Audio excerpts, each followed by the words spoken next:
ভয় করি না, আমরা সেই বিএনপির দল করি। আপনারা আমার সামনে যারা বসে রয়েছেন, আপনারা সেই বিএনপিকে ভালোবেসে, সেই বেগম খালেদা জিয়াকে ভালোবেসে আজকে দুটি কথা শুনবার জন্য আপনারা এখানে এসেছেন। আমি বোনদেরকে বলতে চাই, কিছু দল রয়েছে যারা শুধু ক্ষমতার লোভে নিজেদের কোথায় কি করতে হবে, জনগণের কোনো কথা নেই, শুধু ক্ষমতা কিভাবে দখল করতে হবে সেই ক্ষমতার জন্য তারা পাগল হয়ে গেছে। আমাদের মা বোনদেরকে বিভিন্ন ভাবে তারা বিপদে নিয়ে যাওয়ার চেষ্টা করছে, কোনো সময় ধর্মের দোহাই দিচ্ছে, কোনো সময় বেহেশতের টিকিট দিচ্ছে। আমি সেই জন্য আমার মা বোনদেরকে বলতে চাই, আমরা বগুড়ার মানুষ, সারা বাংলাদেশের মানুষ কি করলো এটি আমাদের দেখার সুযোগ নাই। আমরা বগুড়ার মানুষ, বেগম খালেদা জিয়ার মানুষ, আমরা তারেক রহমানের এলাকার মানুষ। আমাদের অনেক দায়িত্ব রয়েছে, যে দায়িত্ব কাঁধে নিয়ে আমরা 17 বছর ভোট দিতে পারিনি। আগামী ত্রয়োদশ জাতীয় নির্বাচন হবে, সেই নির্বাচনে সারা বাংলাদেশের মানুষ ভোট দেবে, তারা এমপি নির্বাচিত করবে। আমরা বগুড়া সদর 6 আসনের মানুষ যদি বেগম খালেদা জিয়াকে ভোট দেয়, যদি তারেক রহমানকে ভোট দেয়, সে আমাদের বাংলাদেশের প্রধানমন্ত্রী হবে ইনশাল্লাহ। সেই জন্য আমাদের সকলকে দায়িত্ব নিতে হবে এই ভোটে। এখানে যারা আপনারা রয়েছেন, আমি বিশ্বাস করি বগুড়ার মানুষ মানে, বিশেষ করে বগুড়ার মা বোনেরা, তারা বিএনপিকে ভালোবাসে, তারা বেগম খালেদা জিয়ার জন্য দোয়া করে, তারা তারেক রহমানের জন্য দোয়া করে। আমার মা বোনেরা অনেকেই বেগম খালেদা জিয়ার জন্য নামাজ পড়ে দোয়া করেছেন, অনেকেই বেগম খালেদা জিয়ার জন্য রোজা রেখেছেন। আজকে আপনাদের দোয়ায়, আল্লাহর বিশেষ রহমতে আমাদের বেগম খালেদা জিয়া বেঁচে আছে।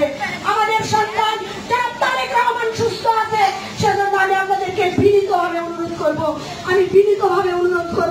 জিয়া পরিবারের পক্ষ থেকে আপনাদেরকে আমি বিনীতভাবে অনুরোধ করব, আপনারা ঘরে বসে না থেকে আপনাদের যারা পাশে মা বোন রয়েছে, এখানে যদি আমার 200 মা বোন থাকে, 200 মা বোন যদি একজন করে লোকের কাছেও যদি আপনারা বেগম খালেদা জিয়ার সালাম বলতে দেন, আপনারা যদি তারেক রহমানের সালাম বলতে দেন, আপনারা যদি জিয়া পরিবারের সালাম বলতে দেন, আমি বিশ্বাস করি আগামী দিনে যে ত্রয়োদশ জাতীয় সংসদ নির্বাচন হবে, সেই নির্বাচনে যত ষড়যন্ত্র হোক না কেন, আমাদের এই বগুড়া সদর 6 আসন থেকে আমাদের প্রিয় সন্তান এবং দেশনেত্রী বেগম খালেদা জিয়া যেই নির্বাচন করুন না কেন, এখানে অন্য কোনো প্রার্থীর মার্কার পক্ষে ভোট যাবে না ইনশাআল্লাহ।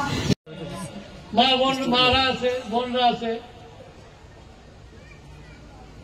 জামাতের কর্মী কখন ফজরের রক্ত উঠে মানুষের বাড়ির মধ্যে ঢুকে কোরআন শরীফের ক্লাস নেওয়ার নাম নিয়ে তাদেরকে ভোটের কথা বলে। কাজটা কিন্তু ধর্মীয় ভাবে খারাপ। আল্লাহ তাআলা বলছে, আমার ধর্মকে তোমার ব্যক্তি স্বার্থে ব্যবহার করবে না। আল্লাহ তাআলা বলছে যে তোমার স্বার্থ হাজির করে দিয়ে মুসলমান ভাই ভাইয়ের মধ্যে বিভেদ সৃষ্টি করলে তাহলে তোমাকে নাল্লাও দেব। এটা কোরআনের বাণী, কিন্তু তারা এটাই করতেছে। এখানে আমার মা বোনরা আছে, তাদেরকে বুঝাইতে চাই, তাদেরকে বুঝে তাদেরকে নাকি শুনি জামাতের নাকি মহিলা ভোটার বেড়ে গেছে। আমি মা বলে কই যে তারা বুঝাইতেছে যে জামাতে ভোট দিলে তারা খুব সেফ থাকবে, তাদের স্বভাব হবে। আল্লাহ তাআলা তার বান্দার জন্য 5টা ফরজ করছে না? কি করছে?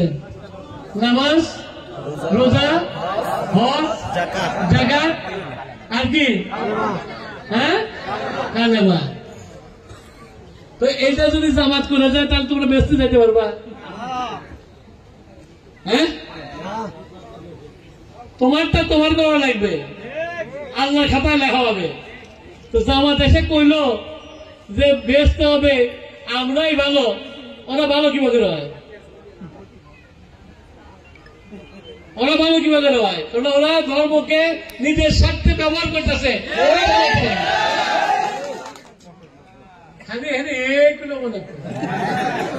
বাড়িতে বাড়িতে যাওয়া লাগবে, ওরা যেমন ঢোকে এরকম তোমাকেও ঢোকা লাগবে, উড়ি দিয়ে যায়, পোস্টার বিলি করে, হ্যান্ডবিল বিলি করো, মনে যুদ্ধ করতেছ।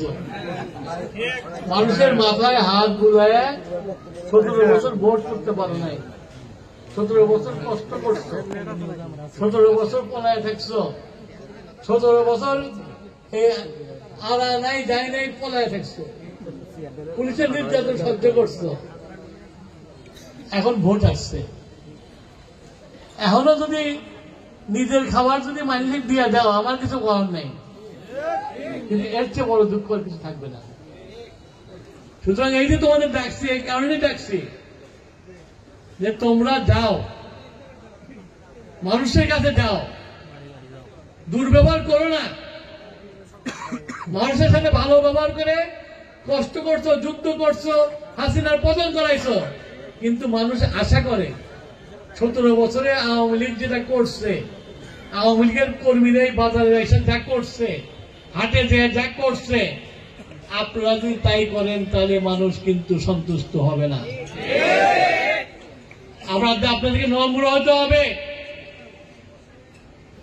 আপনাদেরকে মানুষের ভালোভাবে কথা বলতে হবে। মানুষ 17 বছর তোমরা খালি নির্যাতিত হয় নাই, বাংলাদেশের প্রত্যেকটা মানুষ নির্যাতিত হয়েছে। সুতরাং নির্যাতিতের সাথে নির্যাতনের মানুষ সেইভাবেই কথা বলবে, এটা নির্দেশ থাকলাম। তোমরা কি খেয়াল করো না জামাত পাইলেই বিএনপি কয় বিএনপি অত্যাচার করছে, বিএনপি এই করছে, বিএনপি ওই করছে, বিএনপি লুট করছে, বিএনপি তরাস করছে, ওরা একেবারে ফেরেশতা, নুরানি ফেরেশতা ওরা। আর যত খারাপ আমার বিএনপির কর্মীরা, তো তোমরা তো ফেরেশতা হইবে, কারণ যত ত্যাগ তিতিক্ষা আন্দোলন সংগ্রাম বিএনপি করছে, তোমরা কোনে আসলে এই কামার খান্দে তোমরা কোন মিছিলে ছিল?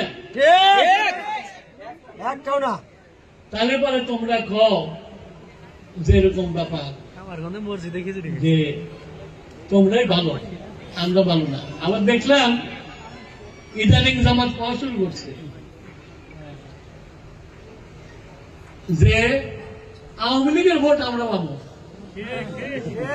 আমি অবশ্য আজ থেকে 5 বছর আগে করছিলাম জামাত আর আওয়ামী লীগের মধ্যে পীড়িত আছে, মনে আছে?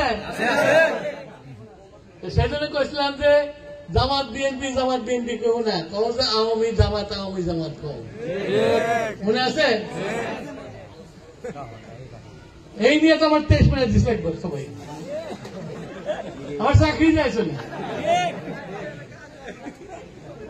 এখন।